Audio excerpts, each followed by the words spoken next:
Saudi അറേബ്യയ്ക്കും ഒപ്പം തന്നെ തുർക്കിയും പങ്കുചേരാനുള്ള ചരടുവലികൾ അണിയറയിൽ സജീവമാകുന്നു. 3 രാജ്യങ്ങൾ ഒത്തുചേർന്നുകൊണ്ട് അവിടെ സമാനമായി തന്നെ നാറ്റോയ്ക്ക് സമാനമായി ഇസ്ലാമിക നാറ്റോയെ കുറിച്ചുള്ള അന്തിമ ചർച്ചകൾ അത് പുരോഗമിക്കുകയാണ് എന്ന വാർത്തകളാണ് പുറത്തു വന്നിരിക്കുന്നത്. പാകിസ്ഥാനും തുർക്കിയും തമ്മിലുള്ള അവിശുദ്ധ കൂട്ടുകെട്ട് ഇതിൽ 3 വെളിവായിരിക്കുകയാണ്.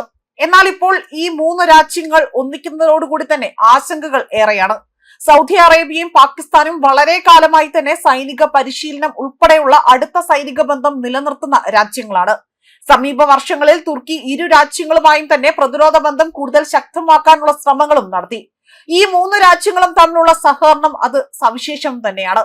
കാരണം ഓരോന്നിനും വ്യത്യസ്തമായ ശക്തികളുണ്ട്. അതായത് പരസ്പരം പോരായ്മകൾ അത് പുരോഗമിക്കാൻ അല്ലെങ്കിൽ അതിനെ നികത്താനുള്ള കഴിവ് അവർക്കുണ്ട്. ശക്തമായ സമ്പദ് വ്യവസ്ഥയെ സൗദി അറേബ്യയ്ക്ക് ഗണ്യമായ സാമ്പത്തിക സ്രോതസ്സുകളും പ്രാദേശിക നിയന്ത്രണ സ്വാധീനവുമുണ്ട്. പാകിസ്ഥാൻ ആകട്ടെ വലിയ സൈനിക ആണവ ആയുധങ്ങളുണ്ട്. തുർക്കിയുടെ പരമ്പരാഗത സൈനിക ശക്തിയും അതിവേഗം വളരുന്ന പ്രതിരോധ വ്യവസായവും ഇതിനൊപ്പം തന്നെ ചേർക്കുന്നുണ്ട്. ഇത് കഴിവുകൾക്ക് വളരെ ഘടനാപരവും ഏകോപിതവുമായ ഒരു സുരക്ഷാ കൂട്ടായ്മയെ രൂപപ്പെടുത്താൻ കഴിയും എന്ന വിശ്വാസത്തിന്റെ അതിന്മേൽ തന്നെയാണ് ഇപ്പോൾ ഈ ഒരു ഇസ്ലാമിക നാറ്റോ സഖ്യം അവർ രൂപീകരിക്കാൻ ശ്രമങ്ങൾ നടത്തുന്നത്. നാറ്റോ ഗ്രൂപ്പിനെ പോലെ തന്നെ ഒരു രാജ്യത്തിനും നേരെയുള്ള ആക്രമണം മറ്റൊരു രാജ്യം സ്വയം ആക്രമിക്കുന്നതായി തന്നെ കണക്കാക്കുന്ന ഒരു കരാറാണിത്.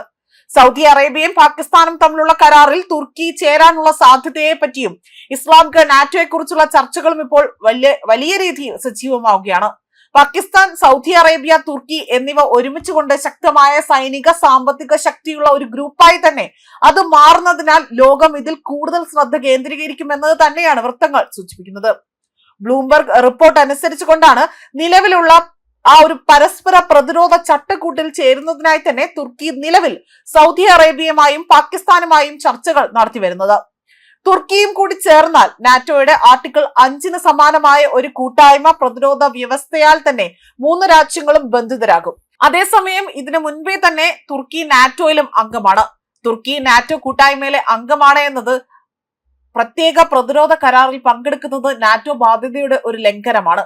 പക്ഷെ അത് പാശ്ചാത്യ സഖ്യ കക്ഷികളുമായുള്ള തുർക്കിയുടെ ബന്ധത്തെ സങ്കീർണമാക്കുകയും അതേപോലെ തന്നെ അങ്കാറയിലെ ഒരു അന്താരാഷ്ട്ര തന്ത്രജ്ഞനായ ഒരു വ്യക്തി ഈ ഒരു റിപ്പോർട്ട് ഇപ്പോൾ ഇത് സംബന്ധിച്ചുള്ള വിവരങ്ങൾ പങ്കുവയ്ക്കുകയാണ് ഉണ്ടായത്. മേഖലയിലെ ഇസ്രായേലിന്റെ താല്പര്യങ്ങൾക്ക് US മുൻഗണന നൽകുന്നുവെന്നും ഇത് തുർക്കി പോലുള്ള രാജ്യങ്ങളെ പുതിയ സംവിധാനങ്ങൾ വികസിപ്പിക്കാൻ പ്രേരിപ്പിക്കുന്നതായും സൗദി അറേബ്യയിലേക്കും പാകിസ്ഥാനിലേക്കും കരാർ നീട്ടുന്നത് സുരക്ഷാ ഗ്യാരണ്ടികൾ അത് ആ സ്ഥാപനവൽക്കരിക്കാൻ സഹായിക്കുമെന്ന് തന്നെയാണ് ഇപ്പോൾ ഇവർ കരുതപ്പെടുന്നത്.